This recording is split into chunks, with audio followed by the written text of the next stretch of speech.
with your number one host, Big Rob, aka Slam Man 100.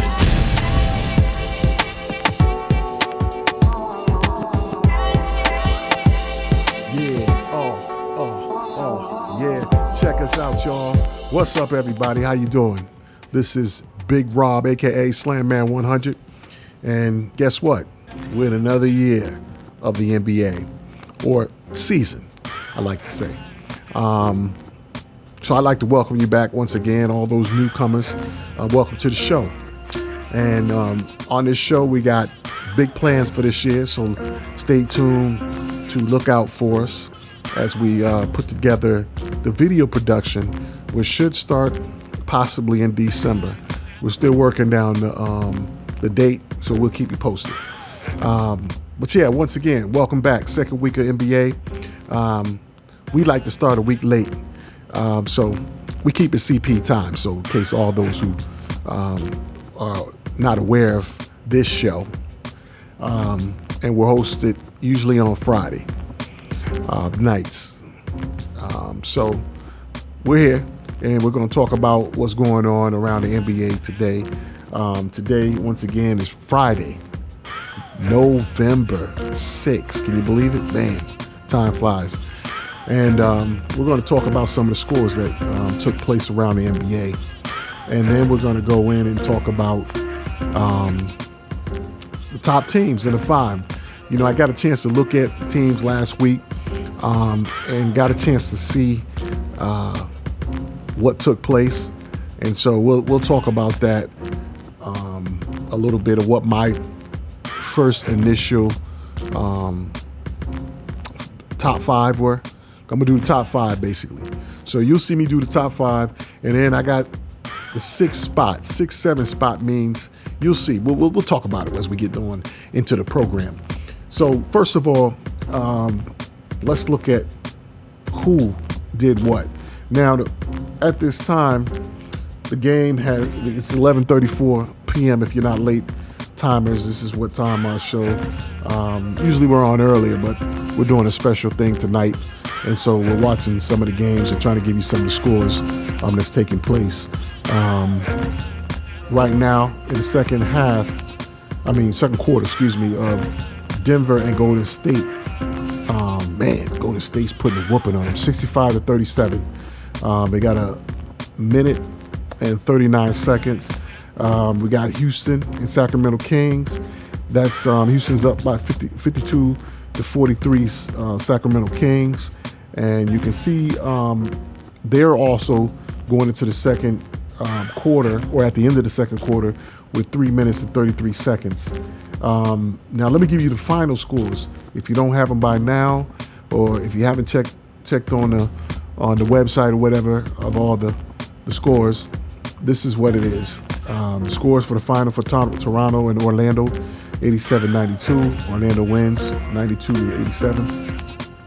Cleveland, you know, it is my boys. They won 108-102 against the Philadelphia 76ers, Cleveland Cavaliers, that is. Then the Lakers, man, they finally got their one game, 104 to Brooklyn's 98, but which is to be expected. Milwaukee Bucks, 99 over the New York's 92. New York Knicks, and that's the final for that. And finally, Miami against Indiana. Indiana won 90-87. And so those are your scores for the night. The others will be recapped tomorrow. Someone else will give you those scores. So that's what we have for the recap on the scores. Now, first of all, before I go right into the standings, I will keep it brief. I'm going to talk about, first of all, congratulating the Golden State Warriors for beating my team, the Cleveland Cavaliers. And so I definitely want to say that, hey, well, you know, there's another score around here, too. I knew something is missing here. My Celtics scores. Let me see what here. I'm looking here. Boston won too. They played. Who they play? Let me see who Boston. I know Boston played too. Let's see. Let me give you the quick score because I know they played tonight. And I can't even think who they played tonight. Oh yeah, Washington Wizards. What I'm talking about. Yeah, so they beat the Washington Wizards as well. They actually put a spanking on them. The final was 118-98, and they really dominated the game. So and my boys, the Washington Wizards, I love them, and as well as the Celtics, man. I'm definitely a Celtics fan. Now I stay a Celtics fan just in case you want to know as well. And I know you might be saying, man, come on, Slam, man. And I'm a Bulls fan too, So there's a few teams out there that I like and I rep, but my main one everybody knows is Cleveland Cavaliers, LeBron James. I'm a LeBron James fan, and I followed him for a while. So I've been following him actually since he got out. Number one pick in the NBA, and so and when he came in to the NBA as the number one pick, I've been following him since that point onward. And I knew he was going to be great. And if you heard some of my shows, you already know it as well. So anyway, that's another score. I just want to throw that score out there because that was one that I didn't get to you. Okay, so now let's get back to business and talk about the standings. I congratulated Golden State Warriors once again on a fine job on winning the finals last year. And I talked a little bit about that as to giving them their props. I talked about LeBron, his greatness last year, and why I considered him the greatest basketball player of all time, in essence to what he had to work with. So remember that's the key. What he had to work with, and without any, once again, going to college or without any top coach. So, I mean, this guy basically has dominated the NBA without that major coach that you can think of all the great players having to work with them as well and get them to the next level. So yeah, I stand by that statement, and we'll talk a little bit more about that as we go on into the show. But first, let's talk about the standings. Now, my standings, I looked at it last week. This is my standings from last week when I was looking at the round in league. I didn't want to make no talk about who I thought was number one in the West and East. And so I'm going to go right on into talking about who I thought was good in the East. And so let me get right on into it to at least give you guys the opportunity to see what I'm talking about when it comes to what I had as far as that goes. So give me 1 second. I want to make sure we got these papers all set up. Okay. So here we go. Just gonna get everything right. So what I had let me do the West first. We're gonna do the West first. And in the West, I got Golden State Warriors being number one. I got number 2, San Antonio Spurs. I had number 3, LA Clippers. Number 4, OKC, Oklahoma City. Number 5, Sacramento Kings. So those were my 5 in the West. And I also had the Grizzlies down there as they're in there too. I didn't get them down there pretty much in those spots. But that 6th spot, this is the 6th or 7th spot that I thought that anybody could actually take. The Houston Rockets, Utah Jazz, New Orleans Pelicans, and I'm gonna see a little bit more about the Suns, but the Grizzlies as well. So my 6th spot, between 5 and 6 spot. I mean 6 or 7 spot. I had the Houston Rockets, Utah Jazz, the New Orleans Pelicans, and even the Phoenix Suns I got in there as well. So now the reason why I have that is because the reason why I had that as my pick was very simple, because I believe that those guys have more of a chemistry. Now OKC they got to figure out. I'm going to talk a little bit about that, but I'm going to come back to those things. I want to bring up a couple more points. But before we get into those points, that's really what my standings was for last week. This is all written down from last week. This past week, you know who I had? I had number 1, Cleveland Cavaliers in the 1 spot. Number 2, Chicago Bulls. This is all last week. Chicago Bulls. 2nd, 3rd, Washington Wizards. 4th, Miami Heat. 5th, Atlanta Hawks. Now, in that 6th spot, I had Boston Celtics, Orlando Magic could be there, Indiana Pacers got a little bit more to go, but Detroit Pistons, the Raptors definitely, Milwaukee Bucks, and New York Knicks. These are the guys that I have had in that 6th spot. Sixth spot is really, it could go any way with those guys.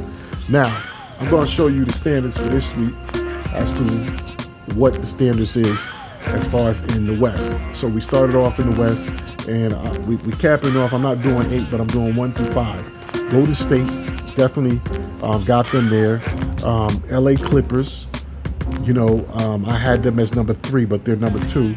Portland Trailblazers, now I didn't put them in there, and that's because they had a lot of new guys, but they're playing good, so I have to consider Portland Trailblazers, which I didn't mention in there, as number 6, but you can also put them in there because I didn't really get a chance to really see their team as much play. But I do have the San Antonio Spurs in there as 4. I had them as number 2.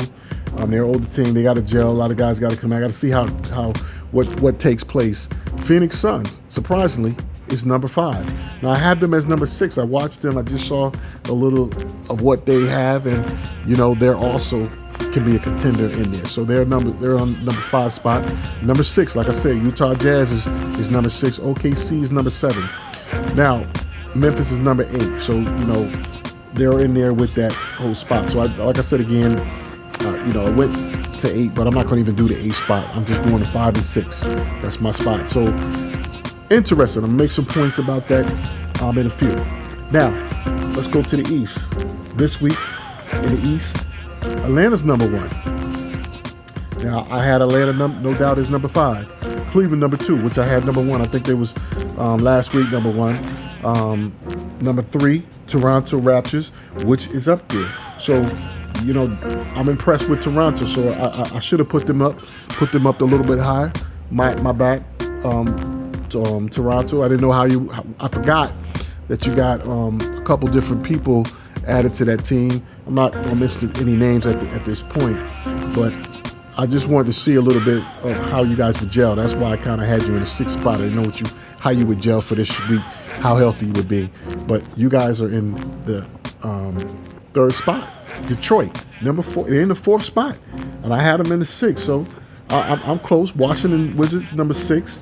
They're in that 6th spot. So we got there. And then you got Indiana, which is a surprise. They're in the 7th spot. It tied actually. Well, they're a little bit ahead by, I don't know, half a game, a quarter game, whatever. They're tied. It seems like they're tied with Milwaukee. But those two got the same spot. So once again, Miami's down further. But like I said again, I want to cap it off at the 6th, the first 5 spots. So Chicago's in there. Chicago's right there at the 5th spot. So I'm getting the idea. Miami Heat, because I'm looking at the fire weapons that they have,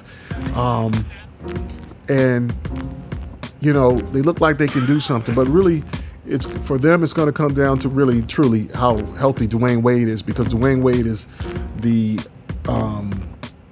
driving force on the team, the personality driver. So if Dwayne is healthy and can move and get them guys moving, motivated and playing good, not to say everybody else can do good too as well on that team, but that's what I see. They might fall down further. But so the NBA looks very, very different this year. A lot of guys on different teams, a lot of trades, a lot of changes this season. So it's going to be an interesting year, at least to say. Now, for me, and I'm not, you don't have to take it for what you can take it for what it's worth. But what I see is a repeat. Golden State Warriors and Cleveland Cavaliers. I think those are the two best teams in the NBA. Now that I've said that, we're going to take a quick break and we'll come back and talk just for a second about that.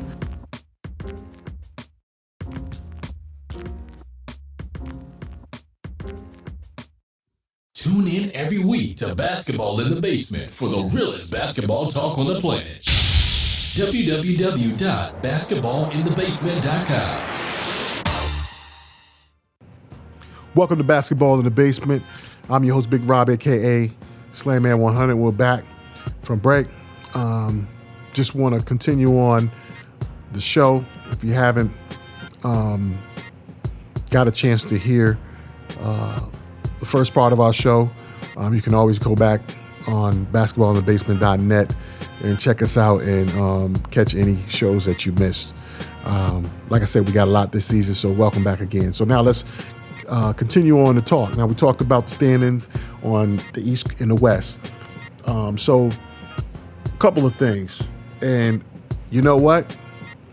This week I'm gonna end it like this on this show. It's only got a few more minutes I'm gonna talk, and that's all I'm gonna do. But I'm gonna talk about the Golden State Warriors. Yes, I'm forced to talk about it. And I love to talk about it.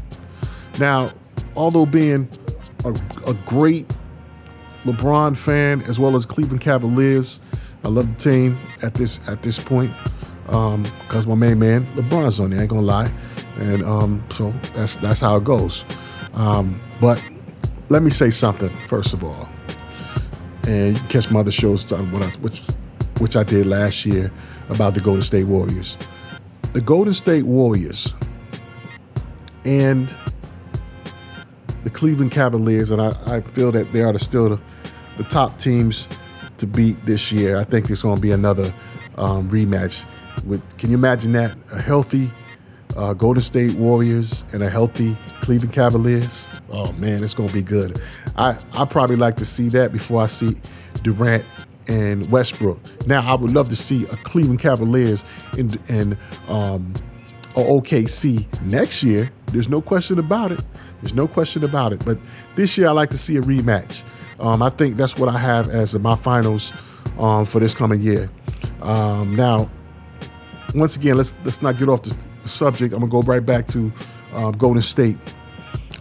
Golden State is and did play defense last year. They had the best record, and they had the best team. And so it's not to take anything away from the Warriors. They won fair and square. And they were able to make the adjustments. They had enough players to make the adjustments because remember, Cleveland was up in those first few games until Steve Kerr made the adjustment. And then they all woke up and started playing to another level. So that's what happened. So the game's about fluctuating of dominance, will, a combination of a lot of other things that I won't mention, but it is. And also it's about matchups too. Matchups have a lot to do with winning a championship. That's the bottom line. But it doesn't take away from the fact that, that the Warriors was the best team. They were. I'm not going to take that away from them. They were the better team. And Cleveland Cavaliers, despite their guys being hurt, they still kept playing. And they played till they couldn't play no longer. Look at LeBron gave all he had. Everything he had. No one can say he didn't give everything he had. He did. He played every position. He did everything he needed to do. He motivated his team, and all his team, they stepped up to the next level. They stepped up as far as they could, possibly, in going against the Warriors. And so the better team won. There's no question about it. The better team won. So it's going to be interesting as the new season starts. And like I said, I'd like to see a rematch. which I think they're still, like I said it before, I think they're still going to be a rematch. I think they're still the two top teams in the NBA. And so I'm waiting for that. I don't mind waiting to see who's going to play the next year and when, but I think that would be a great rematch. Those two healthy teams. Wow, once again, man, that's going to be something. And so that's what I have to say for,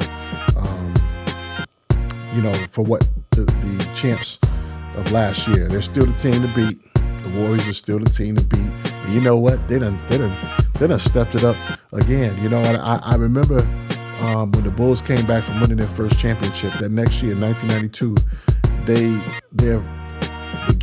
started the season, man, just whooping up on everybody. And so the Golden State Warriors have that mentality in the West. And in the East, Cleveland has the chip on their shoulder. And there's a few guys out there that got some chips on their shoulders in the East as well. Everybody saying the East is soft and not to look at the East. But I'm going to tell you, you hear it first here. I'm going to tell you right now, the East is going to be something to reckon with for this year. And you'll see. You'll see as the time goes on. That's all I got to say. And not to take nothing from the West, because the West is playing good. And so both, I think, groups, East and the West teams are going to be good still. So it's going to be a great season once again. And that's what I like to say. Yeah, one more notation or note I like to say regarding what's his name? You know, the other Superman. Shaq. Hey, man, nothing against you, Dwight Howard. A little quick joke on you, man. But no, but for real, Dwight, man, I like to see you dominate the NBA as a center. I think that you're gonna have to find your way there. You practice, you put in work, and I recognize it. And I think the problem being more is the way you're built. The guys get under you. They block your path, so they don't give you a chance to move. And so it's hard. And you know, it is about physical stats as well. You know, when you're running the floor, no one can really get in your way. If you get up there and they're putting the ball up there, you can get up there. Ain't nobody stopping you from the dunk, and you're going to get the block shots. So what you focus in on, I would say, to get your easy baskets is to come up with, to focus on blocking the boards, going up for the second rebounds, controlling the whole center. Now, the game has changed. And so I like to say that too. The game has been evolving, and Steph Curry and the Warriors have been evolving. It's helped evolve it or pushed it from last year to this year. It has evolved. Now, it's been evolving before them a little bit, but the Warriors are responsible for that more, and taking it from the San Antonio Spurs, because the San Antonio Spurs, I believe, have actually evolved that role, and then the Warriors took it from them and took it to the next level. So yes, the NBA is evolving with the stretch four, and it is creating a whole different dynamic for the centers and spacing the floor. And so it's a lot of open lanes, and it's a lot of outside shots, and these guys are shooting threes, man. They're hitting it good. So that changes the game. That's more work when you have to guard the 3-point line. You know, that's more work. So throwing the ball inside, you may get 2 points, but as soon as you run down, them guys on the wing pop a three, and so they get the 3-point. They score quicker. You know, a layup used to be the fastest points or dunk, but guess what? The 3-pointer is the fastest points, because you got to run less distance, and all you got to do is be in your spot, and you're shooting. And so those 3-pointers are becoming like jump shots now. So instead with Steph Curry is actually, all these guys that are playing now are looking up. They're trying to play and shoot like Steph Curry. And look at, I can't take away, Durant can hit it, and a couple other guys. You know, I'm just throwing those names out because they right on the top of my tongue, at the top of my head as I'm talking. So for centers and guys like Dwight and so forth, have to do what they can to. So centers like Dwight and DeAndre Jordan, it's a little tough, but they're making their way in there. But because they can run the floor, they're blocking shots, so they're very effective in rebounds. So for the centers now, the most important part for them is rebounds and blocking shots, because if they could get rebounds, offensive rebounds, block shots, then they stop the inside points and they stop guys from coming in. So if they happen to be not as hot on the 3-point line, well, you're closing down that center lane. So yes, is the game evolving? Yes, it done already evolved, and if you haven't figured it out by now, you're probably not going to be, as a team, up in the top echelon. And so also, too, want to talk to one more team. I want to say something about my boys, the Celtics. I like what's going on as well as over there. That's my other little team. And I'm a lifer with them, just for the simple fact, I'm from Boston. I'm from Boston in the Massachusetts area. Springfield, basically. Put it Springfield, Mass, where the Hall of Fame's at. That's where I'm from. But I like to say with the Celtics, they look good. They got defense, they got offense, and they're still young. So they're finding their team. I think Danny's got something on his hands. Those guys are also, as I mentioned, I didn't put them up there. I don't know if I mentioned them, but they was also around the 6th spot. I have them, the 6 around there, jumping back up a little bit. They're going to do better as the season goes on, but they're a young team, and they just need to gel and figure out how they're going to play. They got a young coach, and so it takes a little while to figure this game out. So that's the thing. And that also, too, might hurt OKC. I think that, and I'm going to talk about the players, the 3 players next week. I'm not going to even go on to the next level of talking or bringing out any more basketball talk. But next week, guess what we're going to talk about? We're going to talk about my main man, LeBron. He's going to be covered almost every week because that's the way it is, King James, So I'm going to talk about him a little bit next week. I'm going to talk about the 3 specials next week. The specials of Kevin Durant is my spotlight basketball player. Kevin Durant. So let's revise this once again. So here's my list. That's what I like to talk about next week, which I think I'm going to talk about. Talk about Kobe Bryant, giving him respect because he's a senior. He's been in the NBA for I think the longest right now. He's the oldest guy who played. And I'm going to talk about him a little bit in his career. Then I'm going to talk about LeBron James. And then I'm going to talk about Durant. But my focus is on Spotlight is Durant, Kevin Durant, Russell Westbrook, and also Carmelo Anthony. So those are my guys I'm going to talk about next week after we talk about the standings and the scores. And so we're going to go from there. So thanks a lot once again, everybody, for joining us in Basketball in the Basement. I'm your host, Big Rob, a.k.a. Slam Man 100. Hope you have a nice night and sleep well. We'll talk to you next time. Good night, y'all.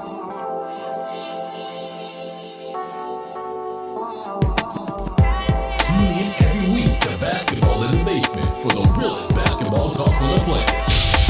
www.basketballinthebasement.com